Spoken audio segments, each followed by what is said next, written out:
आप देख रहे हैं के न्यूज HD। मैं हूं हारिस अली गिलानी। चलते हैं आज की अहम खबरों की तरफ। खबरों का सिलसिला आगे बढ़ाते हुए रुक करेंगे दादू का, जहां से रिपोर्ट कर रहे हैं हमारे नुमाइंदे सैयद सफीर हुसैन नकवी। खैरपुर नाथन शाह मेन नारा वैली ड्रेन को 2022 के सैलाब में मगरिब की तरफ से लगे कट बंद न हुए।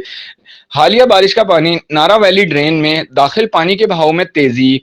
मेन नारा वैली ड्रेन में दाखिल बारिशी पानी ने तबाही मचाना शुरू कर दी। मेन नारा वैली ड्रेन को लगे कट से पानी मगरिब की तरफ से वाक़या मुतअद्दिद देहातों में दाखिल होना शुरू हो गया। गांव में बचीलो, इब्राहिम चांडियो, मुख्तार लगारी, शोदा खोसो, दलमगार मंगर और शेर मोहम्मद लगारी डूबने का खतरा बढ़ गया। पानी ने देहातों का रुख कर लिया, जबकि नेशनल ड्रेन्स मैनेजमेंट की जानिब से अलर्ट जारी होने के बावजूद मुतल्लिका इदारों समेत महकमा इरिगेशन मंजर आम से गायब। पानी का बहाव तेजी से मेन नारा वैली ड्रेन की मगरिब और की तरफ जारी। 2022 के सैलाब में लगे कट बंद न होने की वजह से पानी ने इन देहातों का रुख कर लिया।